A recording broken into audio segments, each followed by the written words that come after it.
ఈరోజు 65 ఏళ్ల లక్ష్మిగారు ఉదయమే నిద్రలేచారు. వంటింట్లో నుండి వచ్చే శబ్దానికి కొడుకు నిద్రలేచి, ఇంత ఉదయమే అమ్మ వంటింట్లో ఏమి చేస్తుంది అంటూ మంచం దిగి వంటింటి వైపు వెళ్ళబోయాడు. అప్పటికే మెలకువగా ఉన్న రమ్య వెళ్ళవలసిన అవసరమేమీ లేదు. తాగటానికి వేడి నీళ్లు కాచుకుంటుంది కాబోలు. అయినా రాత్రంతా దగ్గు శబ్దం, తెల్లారాక వంటింట్లో నుండి శబ్దాలు మామూలే కదా. మిమ్మల్ని నిద్రపోనివ్వదు మీ అమ్మ. ఈవిడతో మనశ్శాంతిగా నిద్ర కూడా పోలేను. అందుకే ఏదన్నా ఆశ్రమంలో వదిలిరండి అంటే మీరు వినరు కదా అన్నది రమ్య. ప్రతిరోజు దేవాలయానికి వెళ్ళే అలవాటు ఉన్న లక్ష్మి స్నానాపనాదులు ముగించుకొని దేవాలయానికి వెళ్ళిపోతుంది. కాసేపటికి కొడుకు ప్రసాద్ కూడా ఆఫీస్కు బయలుదేరిపోతాడు. దేవాలయానికి వచ్చే తన వయసు వాళ్లతో కాసేపు సుఖదుఖాలు పంచుకొని తిరిగి ఇంటికి చేరుకుంది లక్ష్మి. ఎంతసేపు డోర్ బెల్ కొట్టిన కోడలు రమ్య తలుపు తెరవలేదు. కోడలు బయటికి వెళ్ళిందేమో అనుకొని చాలాసేపు ఇంటి బయటే వేచి చూసిన లక్ష్మి చాలాసేపు అలాగే కూర్చుంది. కోడలు బయటి నుండి రాలేదు, తలుపు తెరవలేదు. కోడలు ఇంటి లోపలే ఉందని మళ్ళీ తలుపు కొట్టడం మొదలుపెట్టింది. రమ్య, తలుపు తెరువు, అసలే అనారోగ్యంగా ఉన్నాను, ఇంటి పనంతా చేసి పెడతాను, నువ్వు పెట్టింది తింటాను రమ్య అంటూ ఎంతసేపు పిలిచినా తలుపు తెరవలేదు. చివరికి దాహంగా ఉండటంతో పక్కింటి వాళ్ళ వద్ద తాగటానికి నీళ్లు తీసుకుని తాగి తలుపు వద్ద కూర్చుండిపోయింది. కొడుకు ఆఫీసు నుండి వచ్చాడు. కొడుకు రావటం చూసిన లక్ష్మి కొడుకుతో చెబుతాను కోడలు చేసిన పని అనుకుంటూ కొడుకు ఇంటికి దగ్గరగా రావటంతో, బాబు ప్రసాద్, ఉదయం దేవాలయం నుండి తిరిగి వచ్చినప్పటి నుంచి కోడలు తలుపు తెరవలేదు. చాలాసేపు పిలిచాను, అయినా తెరవలేదు అన్నది. అమ్మా, నువ్వు ఇంట్లో ఒక మూలన కూర్చోవచ్చు కదా. రమ్య ఎందుకు కోపంగా ఉందో ఏంటో, రోజంతా ఇంట్లో పనులతో అలసిపోతుంది. నువ్వెంత సతాయించావో ఇలా చేసింది అంటూ రమ్య రమ్య అని పిలవగానే భర్త గొంతు విన్న రమ్య తలుపు తెరిచింది. కొడుకుతో పాటు లక్ష్మిగారు కూడా లోపలికి వెళ్లారు. ఏంటి రమ్య, అమ్మ ఉదయం నుంచి ఎంత పిలిచినా తలుపు తెరవలేదంట, ఎందుకని అడిగాడు భర్త. ఆవిడ దగ్గు మరియు అనారోగ్యంతో నాకు తల బద్దలవుతుంది. మీకేమి తెలుసు, ఉదయం ఆఫీస్కి వెళ్ళి సాయంత్రానికి వస్తారు. ఆవిడతో నేను పడలేను. ఏ విధంగానైనా ఆశ్రమంలో చేర్పించండి, లేదా నేను ఇంట్లో నుండి వెళ్ళిపోతాను అన్నది రమ్య. భార్య అంత ఖచ్చితంగా చెప్పటంతో వేరే దారి లేక ప్రసాద్ ఇలా అన్నాడు. సరే రమ్య, ఒక వారంలో ఏదన్నా ఆశ్రమాన్ని చూస్తాను అంటూ గదిలోకి వెళ్ళిపోయాడు. ఉదయం నుండి ఏమీ తినలేదు లక్ష్మి. కానీ కొడుకు నుండి ఆ మాట విన్న తర్వాత ఆకలి చచ్చిపోయింది. తన గదిలోకి వెళ్ళి మంచంపై పడుకొని కళ్ళల్లో నీళ్లతో శూన్యంలోకి చూస్తూ అమ్మా అమ్మా అంటూ రోజంతా నా చుట్టూ తిరిగేవాడు. ఒక్క క్షణం కూడా నన్ను విడిచిపెట్టేవాడు కాదు. నేను కనబడకపోతే ఏడుపు ప్రారంభించేవాడు. ఈ రోజు వరకు నా కొడుకు నవ్వుతూ నా ఒడిలో ఆడుకోవటం నాకు గుర్తుంది. నా కొడుకు చేసే ప్రతి అల్లరి నేను చాలా ఇష్టంగా స్వీకరించేదాన్ని. నేను నా కొడుకును ఎంతగా ప్రేమించాను. కానీ నా కొడుకు ఇలా మారతాడని కలలో కూడా ఊహించలేదు అంటూ కన్నీళ్ల పర్యతమైంది లక్ష్మి. సంవత్సరం క్రితం మరణించిన భర్త జగపతి గారి ఫోటోను చూస్తున్నారా మీ కొడుకు తల్లిని ఎలా చూసుకుంటున్నాడో? ఈరోజు చూడటానికైనా నన్ను ఒక్కదాన్ని వదిలి వెళ్ళిపోయారు. ఒకసారి భవిష్యత్తును చూసినట్టే చెప్పారు, గుర్తుందా లక్ష్మి? నేనున్నా లేకున్నా ఎప్పటికీ ఒకరితో మాట పడకుండా బ్రతుకు, ఆత్మాభిమానం ముఖ్యమని. కానీ ఇలా రోజు కొడుకు కోడలితో అవమానాలు మాటలు పడలేకపోతున్నాను, వాళ్లకు భారమై ఉండలేకపోతున్నాను అంటూ భర్తను చూస్తూ ఉదయం నుండి ఎండలో ఉండటం వలన నీరసంతో కళ్ళు మూసుకొని అలాగే నిద్రపోయింది. 4 రోజులు గడిచిపోయాయి. మరుసటి ఉదయం రమ్య పుట్టింటి నుండి ఫోన్ వచ్చింది. రమ్య అమ్మగారు రమ్యతో, హలో రమ్య, అన్నయ్య పెళ్లి ముహూర్తం వచ్చే నెలలో పెట్టుకున్నామమ్మా. అల్లుడు గారితో నాన్న ఫోన్ చేసి చెప్పారు. అందుకే నువ్వు అల్లుడు తొందరగా బయలుదేరి వస్తే కాస్త సహాయంగా ఉంటుంది అన్నది. సరే అమ్మా, తప్పకుండా తొందరగా బయలుదేరి వస్తాము అంటూ ఫోన్ పెట్టేసింది రమ్య. సాయంత్రం ఆఫీసు నుండి వచ్చిన భర్తతో, ఏమండి, నాన్న ఫోన్ చేశారంట, అమ్మ చెప్పింది. నేను ఇంటి ఆడపిల్లను, అందుకే తొందరగా రమ్మన్నారు, 2 రోజుల్లో బయలుదేరుదాం అన్నది. అవును రమ్య, ఉదయం మామయ్య ఫోన్ చేశారు, 2 రోజుల్లో బయలుదేరుదాం, బ్యాగ్ సర్దుకో అన్నాడు ప్రసాద్. రమ్య ప్రసాదులు పెళ్లికి బయలుదేరే సమయం వచ్చింది. ఊరికి బయలుదేరుతూ అత్తగారితో, ఓయ్ ముసలి, నీకు చాలా సంతోషంగా ఉన్నట్టుంది. ఊరి నుండి తిరిగి తిరిగి వచ్చాక నిన్ను పంపించవలసిన చోటుకే చేర్చుతాము, అప్పటిదాకా ఇంట్లోనే ఉండు అంటూ బయలుదేరింది. కోడలి మాటలు వింటూ మౌనంగా ఉండిపోయింది లక్ష్మి. ఒంటరిగా బాల్కనీలో కూర్చొని ఆలోచిస్తుంది. వృద్ధాప్యంలో ఆత్మాభిమానంతో బ్రతకాలి అన్న భర్త మాటలు గుర్తుకు వచ్చాయి. కానీ ఏం చేయాలి అంటూ ఆలోచించింది.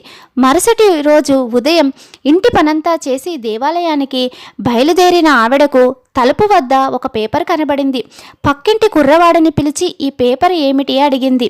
ఆ కుర్రవాడు, బామ్మ, లక్ష్మి పేరు మీద కరెంటు బిల్లు వచ్చింది అని వెళ్ళిపోయాడు. అవునా, కొడుకు వచ్చాక చూసుకుంటాడులే అనుకుంటూ లోపల పెట్టి ఇంటికి తాళం వేసి దేవాలయానికి వెళ్ళింది. దేవాలయంలో ఒక మూలగా కూర్చొని బాధపడుతూ, కొడుకు కోడలు పెళ్లి నుండి వచ్చాక ఆశ్రమంలో చేర్పిస్తారు కాబట్టి నేనే ఏదన్నా చేయాలి అంటూ కోడలి మాటలు, కొడుకు ప్రవర్తన గుర్తుకు వచ్చి ఏడుస్తూ కూర్చుంది. అంతలో దేవాలయానికి వచ్చిన ఒక మనిషి లక్ష్మి గారిని గమనించాడు. దగ్గరగా వచ్చి, అమ్మ, నా పేరు భుజంగం.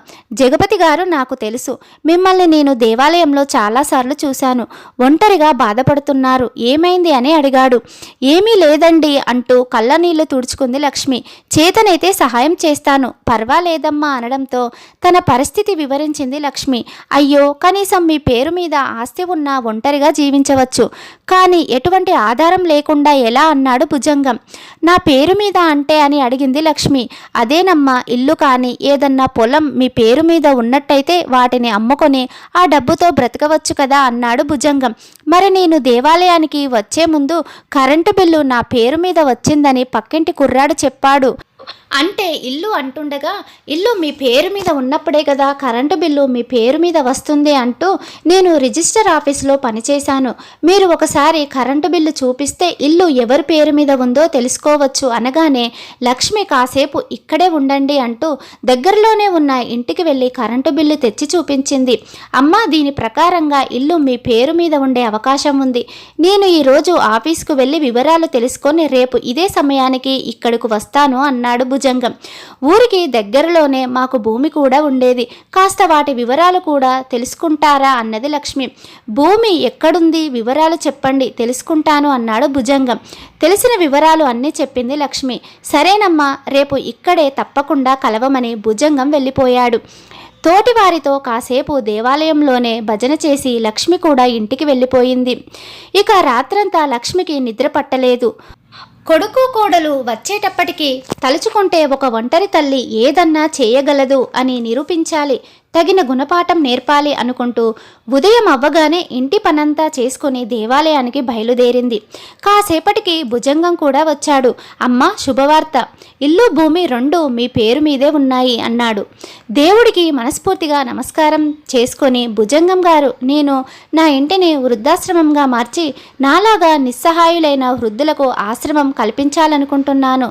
ఆశ్రమానికి ప్రతి నెల కావలసిన సరుకులు సామానులు సమకూర్చుదాం అనుకుంటున్నాను. దానికి కావలసిన ఏర్పాటు చేయటానికి సహాయం చేయమని కోరింది. మంచి పని చేయటానికి ఆలోచన అవసరం లేదమ్మా. భూమి మీద మీకు బ్యాంకులో లోను దొరుకుతుంది. అలాగే ఆ డబ్బుతో నెల నెల మీరు కావలసిన సామాన్లు ఏర్పాటు చేయొచ్చు. భూమిని కౌలుకు ఇచ్చి దాని మీద వచ్చే డబ్బుతో బ్యాంకు లోను తీర్చేద్దాం అన్నాడు భుజంగం. అంటూ 4-5 రోజుల్లో భుజంగం కావలసిన ఏర్పాట్లు చేశాడు. చుట్టుపక్కల తెలిసిన నిరాశ్రయులైన వృద్ధులను చేర్పించటానికి సహాయం చేశాడు. అలా దేవాలయంలో కూడా తోటివారికి ఈ విషయం చెప్పటంతో వాళ్ళు కూడా తెలిసిన వృద్ధులను చేర్పించారు. ఆశ్రమానికి జగపతి ఆశ్రమం అని పేరు పెట్టింది లక్ష్మి. మొత్తంగా 12 మంది చేరారు. అందులో స్త్రీలు ఉన్నారు, అలాగే పురుషులు ఉన్నారు. వృద్ధులు అంతా కలిసి రోజు వంట పని, ఇంటి పని కలిసి చేసుకునేవారు. బ్యాంకులోను రావటంతో కావలసిన సరుకులు సామాన్లు అన్నీ ఏర్పాటు చేసుకున్నారు. సాయంత్రం దేవుడి భజన చేసుకుంటూ కాలాన్ని గడిపేవారు. ఈ వయసులో లక్ష్మి చేసిన పనికి అందరూ శబాష్ అనేవారు. భుజంగం అప్పుడప్పుడు ఆశ్రమానికి వచ్చి వెళుతూ ఉండేవాడు. అన్నయ్య పెళ్లి చేసి ఇక అత్తయ్యను వృద్ధాశ్రమంలో పంపటానికి రమ్యప్రసాదులు ఇంటికి తిరిగి చేరుకున్నారు.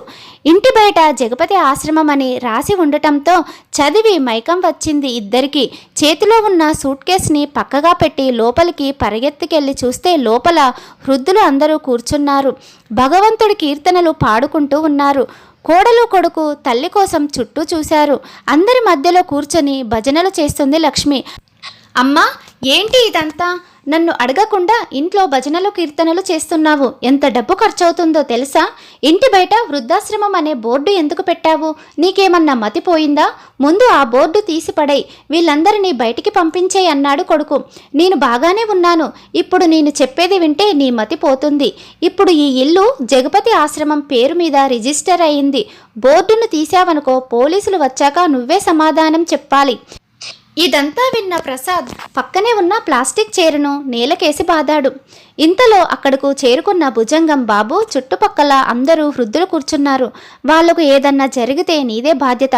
భుజంగం గారి మాటలు విన్న తర్వాత ప్రసాద్కు అర్థమైంది, అమ్మకు సపోర్ట్ చేయడానికి చాలామంది ఉన్నారు అని.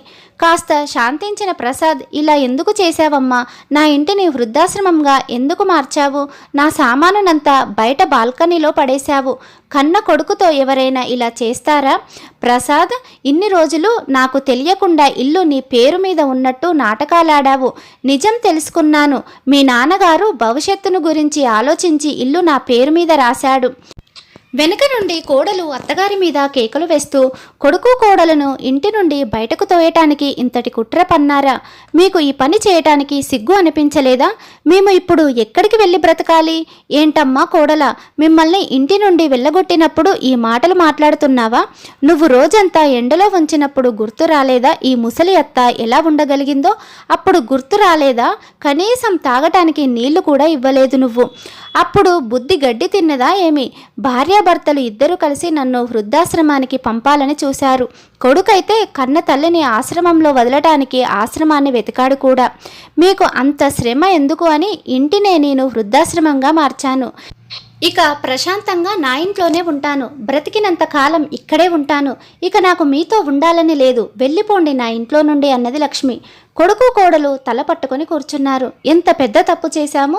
తన గదిలో ఉంటూ ఇంట్లో తోచిన పని చేస్తూ ఉన్న తల్లిని చూసుకోలేక వృద్ధాశ్రమానికి పంపించేయాలి అనుకున్నాము.